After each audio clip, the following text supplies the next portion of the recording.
Well, I am here to do a review, somewhat of a review, my opinions, nothing professional, on the Glock 29,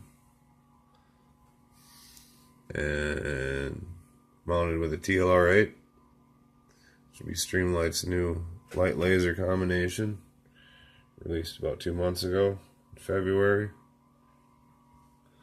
And the Glock 21, chambered in 460 Rowland. It's a TLR-6 light laser combination by Streamlight. TLR-6 I got first. Was a little unhappy with it. Not so much a problem with the light itself, but with Glocks. If you notice, they pig nose. See the gap in between the slide and the frame? That rail on the front of them isn't the straightest. So the precise engineering of the TLR-6 doesn't exactly match up with the random mechanics of Glock and their molding process. And I did originally get the TLR-6 to mount on the Glock 29. But you'll notice, it's a subcompact, shorter barrel. There's not as much rail there, but it still meets up at the end of the slide, just like this one does. But it doesn't climb as fast, so it was doable on this one. And I kind of prefer the feel and the robustness, the housing of the TLR-8 versus the TLR-6. It's all plastic with an internal mount on this one, or an internal unit, excuse me. And it's got the optional mode of light only, or laser and light, or laser only, but no strobe. And this one has all the same functions, except for you can add a double tap and get a strobe light. Now these lasers will do you absolutely no good in daylight conditions. And I've heard various opinions about the usefulness of lasers on lights. And I still think there's a place for them. For one, when you wake up in the middle of the night and you go searching for things that go bump,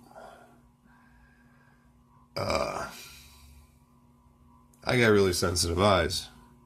So if I crank off one of these lights, I'm basically going to be blinding myself if I'm not shading my eyes from the brightness of it. So I know when you do room clearing at night, you don't point the light in the direction you're necessarily looking. You can just point it at the floor, and you'll illuminate your area. But the lasers, I found, if I trigger those, will give me enough light, ambient light, whatever you want to call it, to see what's going on in the room without completely blinding myself at first.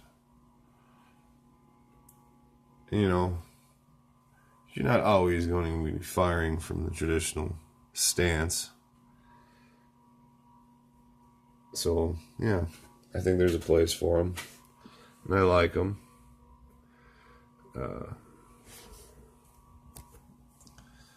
One flaw I feel is necessary to point out. I don't know if I can get it on video here, but there we go. See that gap up by the top? This TLR-6 doesn't exactly squeeze tight the way you think it should on this rail. Whether or not that's Streamlight's issue or Glock's issue, I have yet to decide. But price point, value, I don't know what you're getting. I was cool with it. I kept it. And yeah, these are cleared. You can see they're not in battery at all. This is my everyday carry piece, though. That's hot. Alright. Suppose a few more things I'd like to add about my decision process. As you can see on the 29, and would also be the 30, the profile of this light is the same as the gun, except for it's a little bit longer, but it's not obnoxiously longer like most units you would find like this. And I don't know, one of the ideas I had behind getting this light, and was hopes for it, was that screw there, possibility of a quick detach between different platforms, like the Rowland here. But I've noticed that after firing it, that screw will settle some, and changes to zero, all that. And I have no use on any other weapons for this right now, because it does not fit my XDS. This bumping back doesn't allow the rail to go on there the way I was hoping it would. But makes for a great pocket carry. I like it. You can rotate the bezel out front there, and it will disengage the light for any possibilities of pocket engagement. These buttons, you got the option of pushing forward or pushing in to activate it.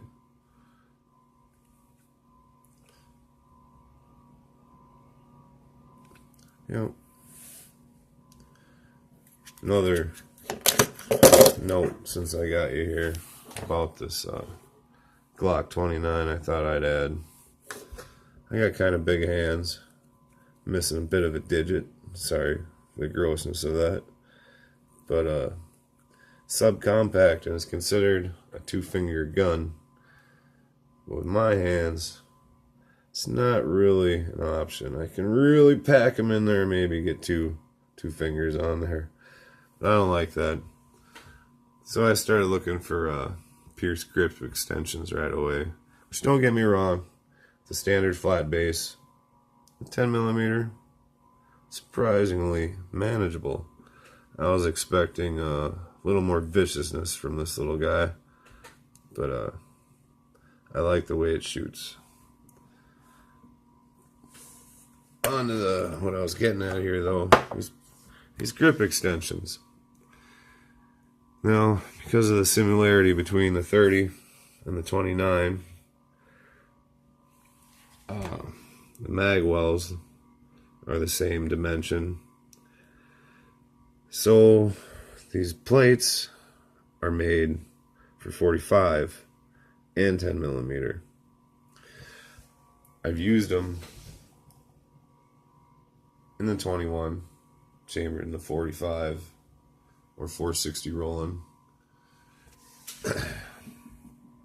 and never experienced a problem. But as soon as I threw the 10mm in there and loaded them up to capacity, my magazines became salt shakers, thus making, I don't know, unreasonable for any serious use, anything other than fun. Now, I did originally with these first ones I had. Sorry about my low production setup here, but I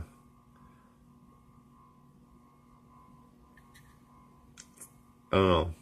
I was looking for something different, a little better of a fit. So I went with these guys, and I did test them out on these, and it's the same deal. And you can load them up with 10 all day long, which is a standard capacity for this. But if you try pushing it to its +2 capacity, that this is advertised as, and I thought because of the base plate that doesn't come with this one, but does come with this one, the internal one, that would be a fix to this problem. But as soon as you get it down there and you load up to capacity, and it will mostly work as long as you shove the magazine in with the slide locked back. But if you load it up, the slide closed, and then chamber around, that little bit pushes this tip down. Not so extreme, but you know, when it gets in there, it gets pushed down, and that just binds everything up down in there and turns it into salt pepper shaker. No good, very dangerous, don't like. But I am happy with just this base. Of course, higher capacity is always better. This little sleeve off, oh man, the X grip on a magazine for the 20. I also like. Gives you a nice full grip. And this Packmeyer glove wrap. Tried one out on my XDS a long time ago. Took it off instantly, would not stay put. Now I'm not sure if this wrap is universally designed for all Glocks, like the, no, not all Glocks, but the subcompacts with a little bit thinner frame. But on this one, it basically stays put. And helps take away them odd Gen 5 finger grooves. Evens it up, because, yeah, they're not matched from my hand at all. As you can see with the full, yeah. And I'm going to put that down for just a moment. Go ahead and show you the grip, the extension, which I would have liked, because, you know, saving a little space here and there when you're trying to conceal something like the Glock 29. Ooh, yeah, 10mm. It's not exactly easy. That's why I like the XDS. But I will carry this as a backup in pocket carry, because I have yet to find a comfortable concealable holster. And yes, I do carry it unchambered, because we all know the trigger there, this out of battery trigger, is the only safety on it that prevents mechanical actuation, whatever you want to call it, other than the internal ones that are built into it, prevent it from dropping, which are quite fine. But I'm comfortable carrying that unchambered because it's a backup. Because my XDS, that'll be hot in my hip. Oh yeah. Little custom range man work. Leatherman. Signal. Love it. Great multi-tool. Buck Cesar. Great ADC blade.